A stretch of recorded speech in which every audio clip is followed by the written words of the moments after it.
Hi மக்களே, என்ன கேரட்டை காமிக்கிறேன்னு பார்க்குறீங்களா? நான் கேரட் அல்வா செய்யலான் இருக்கிறேன். அதனால் கேரட்டை தோல் சீவி வச்சுருக்கிறேன். இனிமேல் திருவிட்டு காமிக்கிறேன். அதுக்கு முன்னாடி சீனியில் ஏலக்காய் போட்டு ஏலக்காய் போடணும். அது நம்ம இதுங்கிறதுக்கு முன்னாடி ஏலக்காவை அரைச்சி வச்சுக்கலாம்.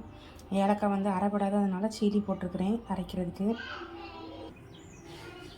அல்வா செய்கிறதுக்கு தேவையான நெய்யை ஊற்றி முந்திரியை வதக்கி வறுத்துடலாம். வீட்டிலையே செஞ்ச ஆடையிலேருந்து எடுத்து செஞ்ச நெய் இருந்துச்சு, அதை ஊற்றிருக்கிறேன்.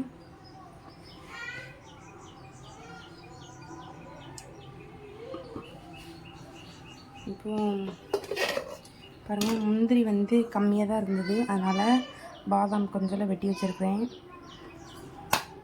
அதை ரெண்டையும் வறுத்துடலாம்.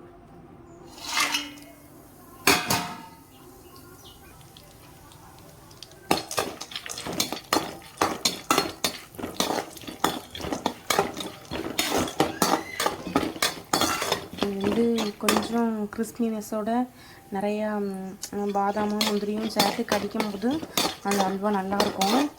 அதனால தான் பாதாமையும் சேர்த்து போட்டிருக்கேன்.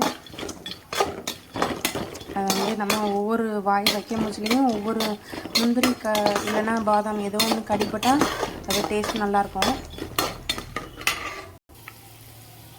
பாருங்கள், வறுபட்டுருச்சு. நம்ம எடுத்துடலாம். பாருங்கள் மக்களே, கேரட்டை துருவிட்டு வந்துட்டேன். இது ஒரு கிலோ இருக்குன்னு நினைக்கிறேன். இப்போது கடாயில் நெய் ஊற்றிருக்கிறேன். அந்த வறுத்த இதில் தான் இருக்குது.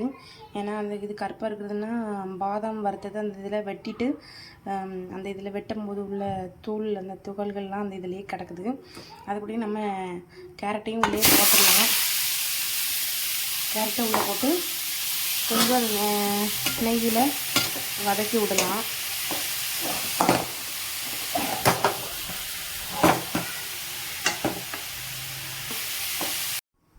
பாருங்கள் மக்களே, கேரட்டை துருவிட்டு வந்துட்டேன்.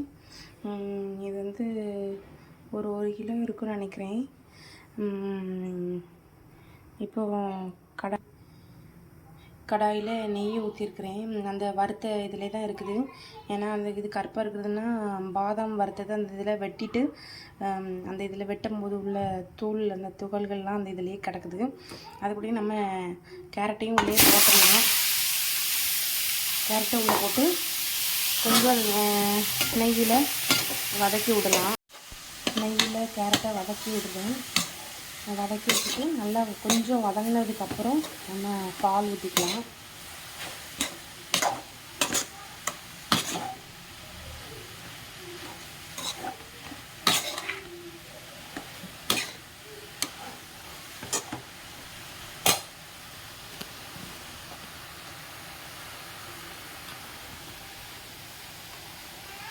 என்னன்னா ஒரு அரை லிட்டர் அளவுக்கு பால் காய்ச்சி ஆற வச்சு வச்சுருக்கிறேன். இதை இதில் ஊற்றிக்கிறேன்.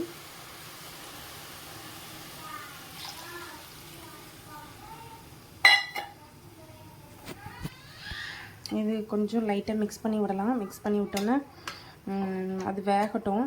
வெந்ததுக்கப்புறம் உங்களுக்கு காமிக்கிறேன். பாருங்கள், கொதிச்சிட்ருக்குது. நான் பால் பத்தாதுன்னு சொல்லிட்டு பால் கூட கொஞ்சம் ஊற்றினா டேஸ்ட்டாக தான் இருக்கும்னு சொல்லிட்டு கூட கொஞ்சம் ஊற்றிருக்கிறேன். கூட 1/4 லிட்டர் போல் ஊற்றிருக்கிறேன். நல்லா அவியட்டும். நல்லா அவிஞ்சு அந்த பால்லாம் வற்றி வரட்டும். வரும்போதில் உங்களுக்கு காமிக்கிறேன். பாருங்கள், நல்லா பால்லாம் நல்லா கொதித்து நல்லா கொஞ்சம் வற்றி வருது. கொஞ்சம் லைட்டாக கிளறி விடுவோம். கலர் பாருங்கள் எப்படி இருக்குன்னு. பாலோட கலரே மாறிடுச்சு. பார்த்தா உங்களுக்கு தெரியும். இன்னும் நல்லா வற்றி வரட்டும். வற்றி வந்ததுக்கப்புறம் உங்களுக்கு காமிக்கிறேன். மக்களே, எதுக்காக நம்ம நிறைய பால் ஊற்றி வேக வைக்கிறோம் அப்படின்னா நல்லா வேகணும். வெந்தால் தான் அது இப்படி வாயில் வச்சோன்னா கரையிற மாதிரி இருக்கணும். நான் காமிக்கிறேன் பாருங்கள். அமுக்குன உடனே அது உடையணும். என்ன பாருங்கள், நல்லா அப்படி நல்ல மையாக அப்படி போயிடும். பார்த்திங்கன்னா தெரியும். அதன் அப்படி இருந்தால் தான் அது நல்லா சாப்பிட்றதுக்கு நல்லாயிருக்கும். பார்த்தீங்கன்னா இன்னும் கொஞ்சம் கூட பால்லாம் வற்றினா தான் நம்ம சர்க்கரை போட முடியும். இன்னும் நல்லா வற்றட்டும். ஒரு சர்க்கரை இப்போவுமே போட்டோன்னா ரொம்ப இதாக இருக்கும், தண்ணி ஆயிரும். அதனால நல்லா வற்றினதுக்கப்புறம் நம்ம போடலாம்.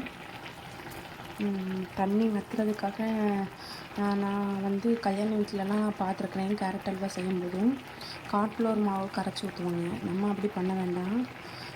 ஏன்னா அதுவே வற்றினா தான் அதில் உள்ள டேஸ்ட் அப்படி இருக்கும். நம்ம வந்து கார்ன்ஃப்ளவர் மாவு கரைச்சி ஊற்றினோம்னா அது டேஸ்ட்டு டிஃப்ரெண்ட் ஆயிரும். அதனால் கார்ன்ஃப்ளவர் மாவு கரைச்சி ஊற்றக்கூடாது. கல்யாண வீட்டில் நான் சில கல்யாண வீட்டுகளில் பார்த்துருக்குறேன். அதனால் நான் சொல்கிறேன். நான் வந்து கரைச்சிலாம் ஊற்றலை, நல்லா வற்ற விட்டுருக்குறேன். பார்த்தாலே உங்களுக்கு தெரியும். இது ஆல்ரெடி கார்ன்ஃப்ளவர் மாவு ஊற்றிருந்தோம்னா கொஞ்சம் டிஃப்ரெண்ட்டாக கொஞ்சம் வெள்ளையாகவே இருக்கும் அந்த பால் ஊற்றினதுனால. யாருக்குமே பாலும் வெள்ளை கலர், இதுவும் கார்ன்ஃப்ளவர் மாவும் ஊற்றினாச்சுன்னா ரொம்ப வெள்ளையாக தெரியும். இதுங்க பாருங்கள், கேரட்டோட கலர்லேயே இருக்குது. அதனால் நல்லா வற்றட்டும்.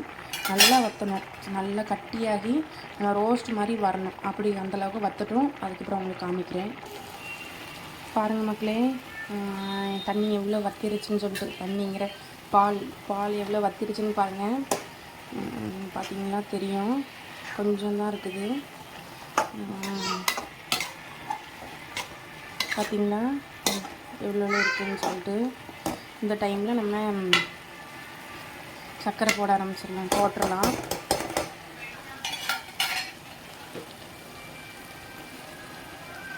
இங்கே பாருங்கள், நான் சர்க்கரை ஒரு 1 கிலோ போல் எடுத்துருக்குறேன்.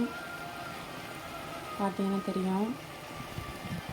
இதை போட்டு கிளறிடலாம். பாருங்கள், சர்க்கரை போட்டாச்சு, கிளறிடலாம்.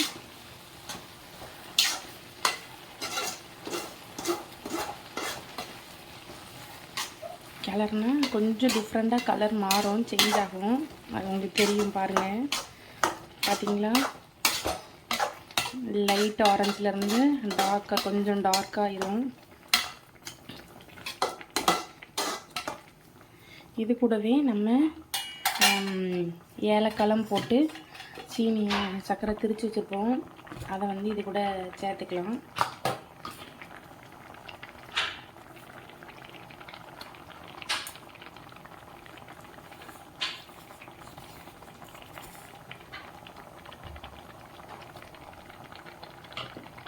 சேர்த்துட்டு இதையும் கிளறி விட்டுக்கலாம்.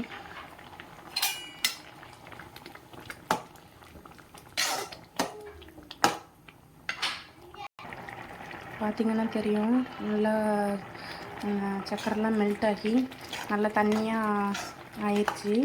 இது இன்னும் கொஞ்சம் வற்றணும். கொஞ்சம் வற்றிருச்சுன்னா நம்ம முந்திரி பாதாம் வறுத்து வச்சுருக்கோம், அதை போட்டுடலாம். நல்லா வற்றட்டும்.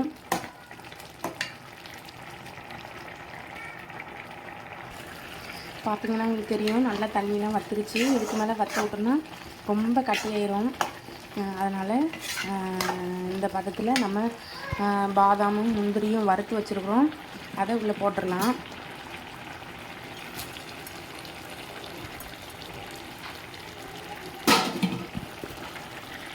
போட்டு இதை கிளறி விட்டுடலாம். இது கூட இன்னும் நட்ஸ்லாம் சேர்க்கலாம். அதாவது பூசணி விதை அதெல்லாம் சேர்ப்பாங்க. கல்யாண வீட்டிலலாம் அதெல்லாம் போட்டிருக்கோம். நம்மளுக்கு சாப்பிட்றதுக்கு நல்லாயிருக்கும். நான் பாருங்கள், கேரட் அல்வாவை விட முந்திரியும் பாதாமும் போட்டது தான் நிறைய தெரியுது. அது வந்து அப்படி போட்டால் தான் அதில் ஒவ்வொரு வாய்க்கும் அதில் ஒவ்வொரு பீஸ் கடிப்படும் போது அதோட டேஸ்ட்டு சூப்பராக இருக்கும். இது கூட லாஸ்ட்டாக நம்ம நெய் ஊற்றிக்கலாம். நெய் வந்து வீட்டில் உள்ள நெய் முடிஞ்சிருச்சு, நான் கொஞ்சமாக கடையில் வாங்கியிருக்கிறேன்.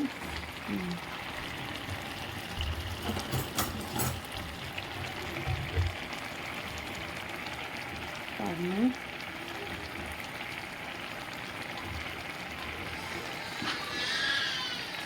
2 ஸ்பூன் போல் நெய் போட்டுக்கலாம். போட்டு இதையும் கிளறி விட்டுக்கலாம்.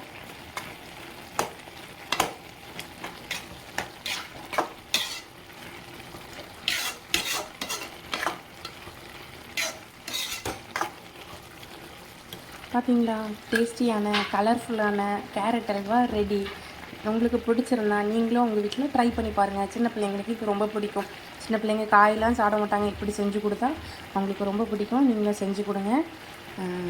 ஹாப்பியாக இருங்க. தேங்க்யூ.